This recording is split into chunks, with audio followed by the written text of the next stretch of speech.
Baik, bismillahirrahmanirrahim. Assalamualaikum warahmatullahi wabarakatuh. Salam sehat selalu. Puji syukur kita panjatkan kehadirat Allah Subhanahu wa taala. Semoga kita semua dapat jauh dari pandemi ini. Teman-teman tetap diharapkan menjaga protokol kesehatan dengan rajin cuci tangan, jaga jarak serta menggunakan masker dan menjauhi kerumunan. Pembelajaran jarak jauh yang dilakukan oleh kampus adalah salah satu cara memutus mata rantai pemutusan COVID-19. Pada kesempatan kali ini kita akan membahas tentang pertemuan 12 statistika probabilitas dengan materi pengujian hipotesis uji C-square atau X-square atau X kuadrat. Materinya adalah sebagai berikut.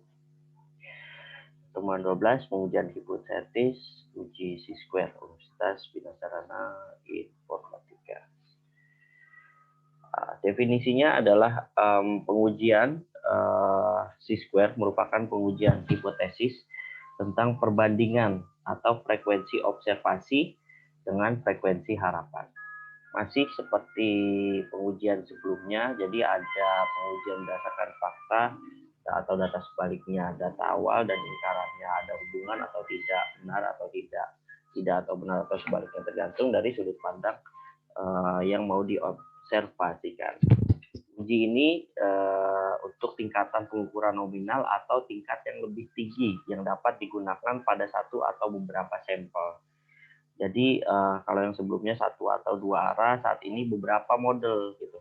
Misalnya beras, minyak, terus tepung gitu. Perbandingannya dengan apa? Pembelian di daerah A, daerah B, daerah C gitu. Itu untuk beberapa sampel. Uji C-square atau X kuadrat digunakan terutama pada satu atau beberapa sampel. Uji C-square digunakan terutama untuk uji homogen, uji keselarasan atau independen. Uji homogen itu apakah datanya sama atau enggak. Selaras juga sama sih, selaras atau tidak sesuai atau enggak. Lalu independensi data atau data itu besar sendiri atau tidak. Pada minggu ini kita akan membahas uji independensi. Jadi dia datanya berdiri sendiri atau enggak, atau memang ada pengaruh atau tidak, mempengaruhi atau tidak. Kemudian untuk rumusnya sendiri, rumus yang digunakan pada uji C-square atau X kuadrat adalah sebagai berikut. X kuadrat kan C X kuadrat square kuadrat adalah total atau sigma dari frekuensi observasi F0 jadi acuan dengan frekuensi ekspektasi atau pendugaannya apa ekspektasi dibagi dengan penduganya frekuensi ekspektasi dia dikuadratkan dibagi dua. Fungsi C-square, distribusi C-square digunakan untuk menguji apakah frekuensi observasi berbeda secara signifikan terhadap frekuensi harapan. Jadi frekuensi observasi sebenarnya dia independen nggak? Independennya besar atau tidak, signifikan atau tidak. Yang kedua variabel independen atau tidak ya sama juga maksudnya. Variabelnya terpengaruh atau tidak. Apakah data sampel menyerupai distribusi hipotesis tertentu seperti distribusi normal, binom, Poisson, atau yang lain. Kemudian nilai hitung X kuadrat atau C-square selalu bernilai positif. Kenapa? Kan ada duanya nih. Ada kuadratnya.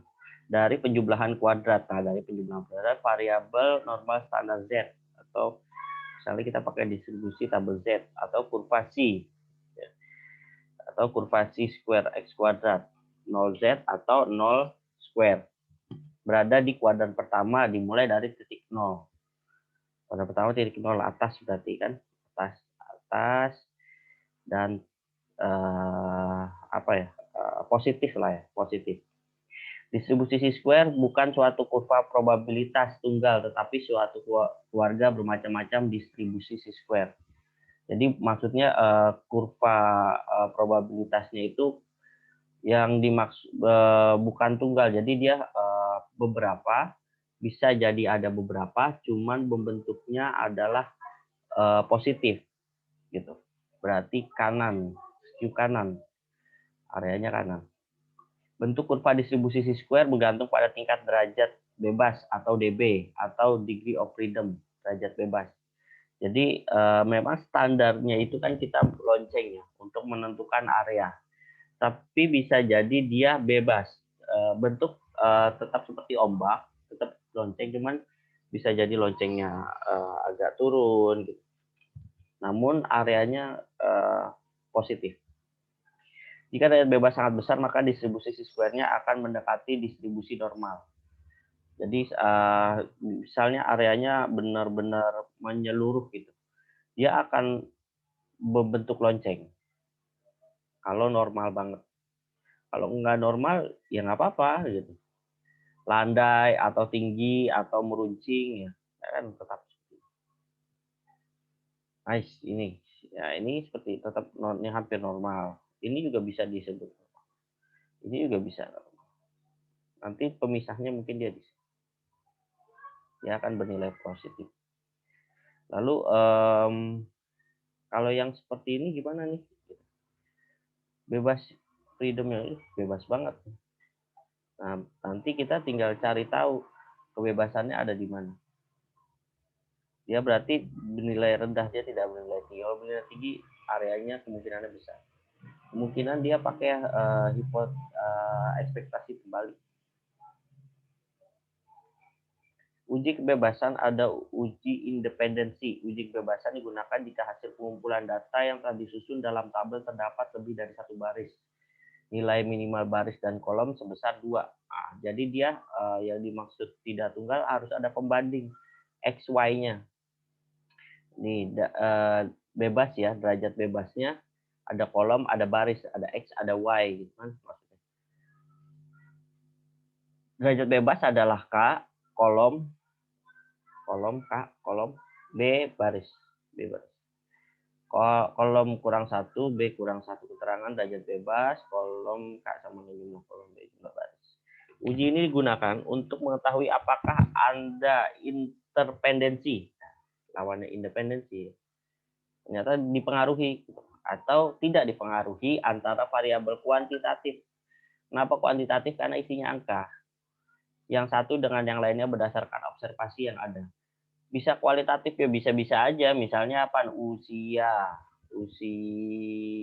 suka, ada 100 orang, berapa yang suka, berapa yang tidak, berarti sukanya dimasukin ke angka.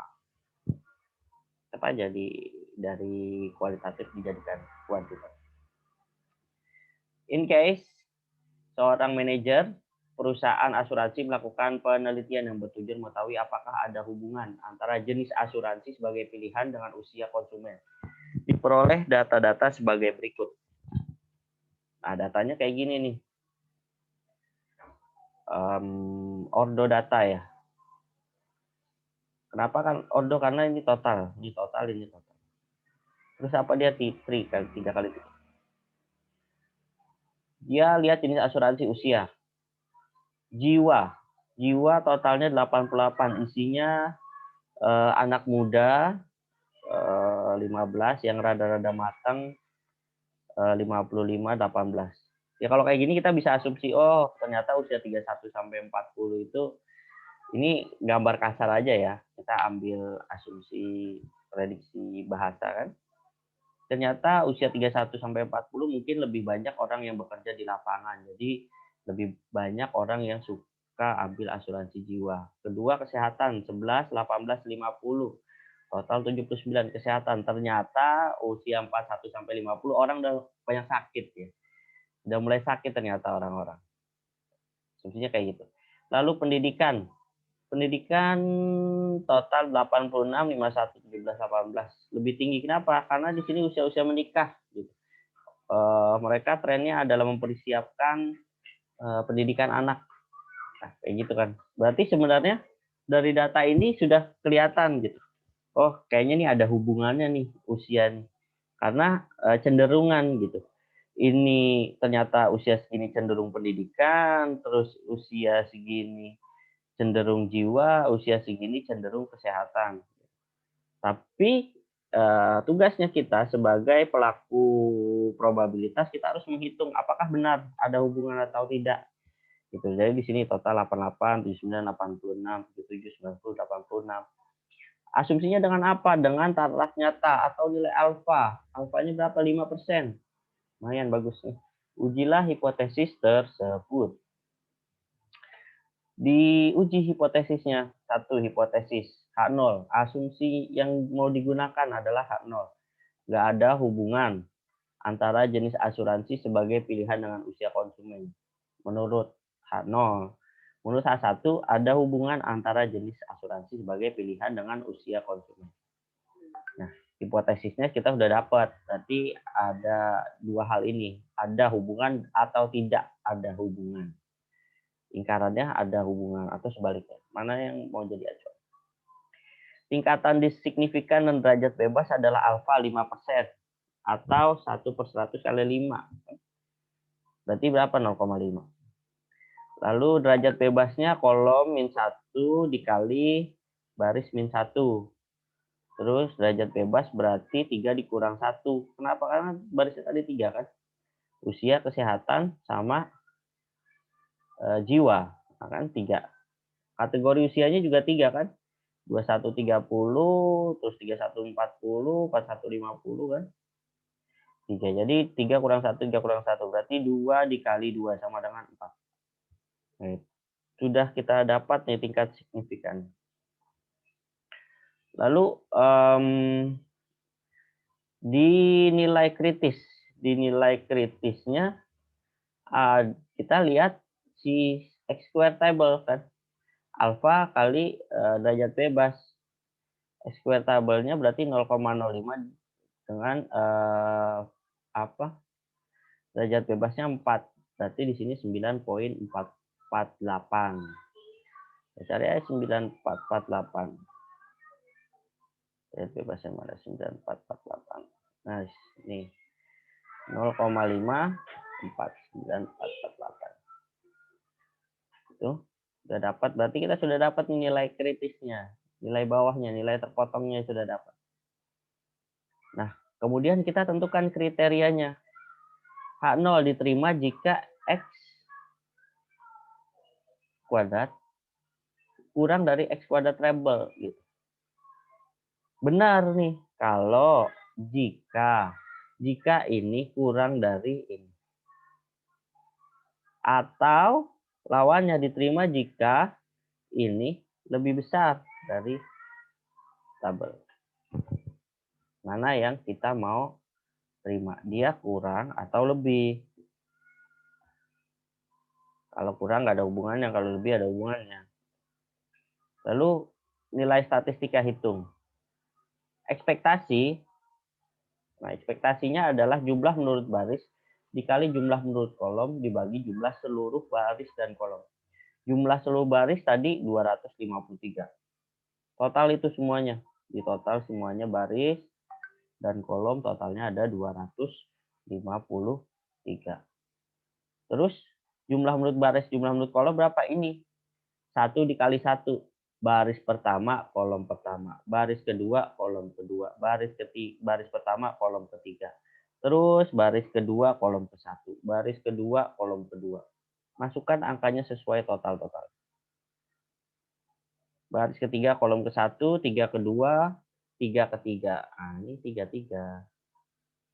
Nah, sudah dapat semua nih. Ini totalnya segini. Ini totalnya segini. Ini totalnya segini. Totalnya segini. Total. Sudah ditotal semua. Diujilah hipotesisnya.